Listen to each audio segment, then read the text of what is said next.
Hey guys, Jesse here, and today I'll be taking a look at the HG Grimgerde. And I think I'll be saving the rotating base for the end of the video for some action poses and rotating shots, and just mainly talk about the kit in my hand here. So let's just get to it. So here's the Grimgerde. I didn't really originally like the design of the Grimgerde, and I still don't really like it. I think it's quite ugly, but after building the kit, I do like it ever so slightly more. But that's just personal taste for the look of the kit or the suit, the mobile suit design. But the kit itself is fantastic. It's actually really impressive for an HG. So this guy does include a full inner frame. It's not the same as the Barbatos or the Rebake or the Chimaris. It's the Valkyrie frame, which is also slightly different from the Gray's inner frame. So a lot of the differences are in the arms and legs, and slightly different in the torso. So let's just get to it. Everything about this kit is just really well proportioned. I think it looks really accurate to the anime. A lot of the painting I did was the pipes here. I painted silver with some copper accents, and then here these tubes actually are white pieces that I painted silver as well. So it's nice that they give you these in white, but the pipes here on the arm and the pipes on the back of the leg come gray. That's just part of the inner frame there, which is unfortunate because those are quite a staple of the look of the Grimgerde. Has kind of these white accents going throughout. So I would highly suggest trying your hand at some hand painting to get those whatever color you want them to be. In my case, silver. There's also some in the knee that needs painting, and I decided to paint those upper parts as well. Those aren't as necessary, the ones on the front of the arms and the back of the legs, but they do help whenever you bend the knee because that little pipe is showing. I know that's one advantage of the 1 to 100 scale, is that those are just white pieces, and that's really nice, so you don't even have to paint them. So up here in the head, just want to talk especially, you have one sticker here for the camera, and in the head itself, they give you a gray and yellow sticker. I decided to just use a gold Gundam marker to color out that model eye.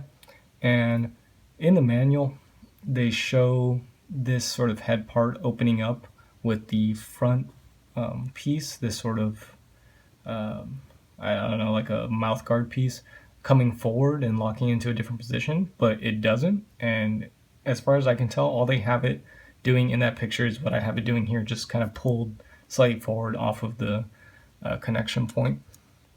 So it's a little unfortunate that the head doesn't open up via mechanism or anything. It's just you just connect it a little more looser. And it's also unfortunate that they don't give you a sort of clear piece around the eye, like an eye visor, because the Grimgerde is supposed to have a clear, like tealish turquoise piece, like this camera around the eyes. So that's just empty. And I know on the 1 to 100 scale they give you that clear piece. So it's a bit unfortunate that this kit doesn't have that. So on the shield here, they also give you a sticker for this gray part on the shield that just comes red. I painted that. Same thing with these spikes. This entire shield piece is just one piece, and it all comes in this red.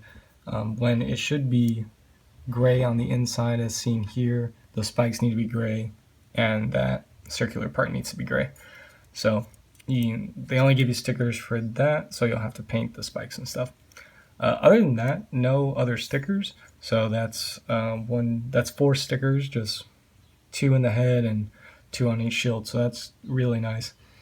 So in terms of build, this was actually a really nice and fun build. It's really simple and went together real quick, and it came out with a result that's just really nice.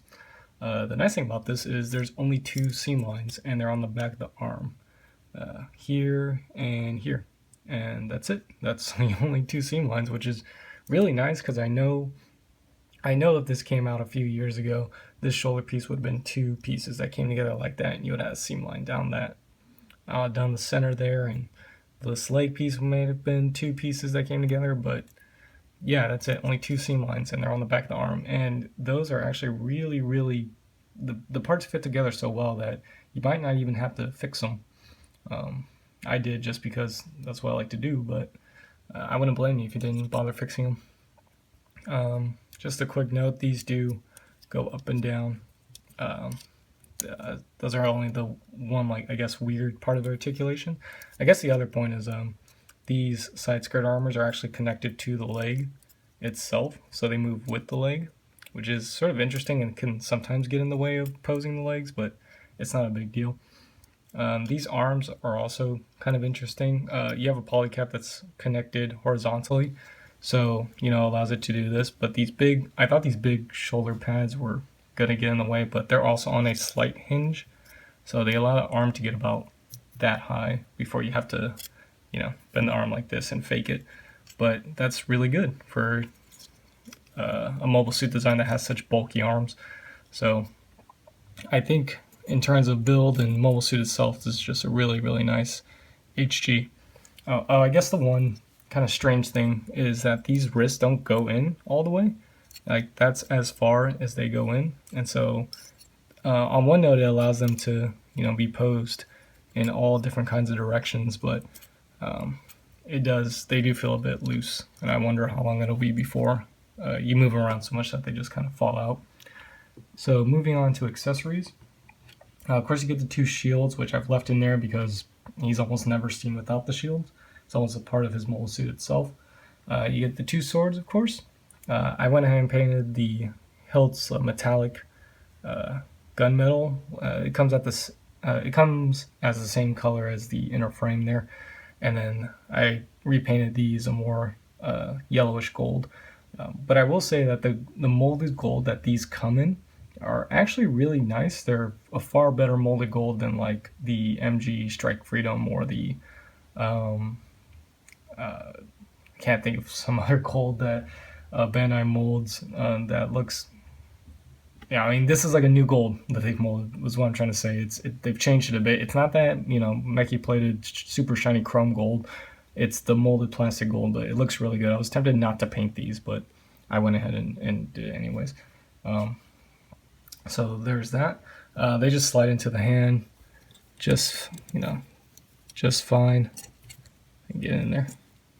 Yeah, he holds them just fine. And then of course they can attach onto the shield via a peg. You'll see that at the end with those action shots. So, and the last accessory you get is the rifle. And so here it is. And just like Zaku Aurelia said in his review, it's sort of a mix between a Zaku machine gun and a Gelgoog rifle. And when I first saw it in the anime, before the kit came out and before that review, I thought the exact same thing. And I really liked it, or I thought I was really gonna like it. But now that I have it in hand and have it in model kit form, I hate this thing. It's really ugly. Like, it doesn't translate well to being in the real world, I should say. Yeah, it's I don't know. It's just not an attractive looking weapon. It's not even like a decent looking weapon. It's just ugly. And plus the ammo clip, while it does come off, is hollow inside. And to put on his back, you gotta take it off and put it on the side. But then you can see the hollow part, and it sticks out like super far. Like, it goes into the center like this, and then sticks out super far to the left. Yeah, this thing is it's not good. As you can see, I didn't even bother painting it or lining it because I'm not going to use it with him. The Grimgerde's mostly a melee suit anyways. But yeah, I really don't know. I really don't know why I don't like this so much, but yeah. In terms of construction though, it's nice that this barrel is one piece and the seam starts here near the back. So there's only one seam, but I mean, most of it's covered by that ammo clip, so I mean, I wouldn't even bother fixing that seam. I mean, look, I didn't even fix the nub mark on this thing. Like, this is how much I really don't like it. So let me go ahead and get this on the rotating base, and basically my final verdict is this is a great kit. If you love the design of the Grimgerde, go ahead and pick it up. You won't be disappointed. I heard that the 1 to 100 scale is like slightly different. Um, it comes with open hands, so that's a plus. But aside from that, I don't think you can go wrong either way for sure. The only thing you have to know is this guy will require a little bit of painting, but painting those tubes on the arms really isn't difficult at all, and you don't really have to paint the inside of those shields gray. That was just me having OCD about it not being anime accurate. But yeah, this is a really nice Grimgerde, and I'll see y'all next time.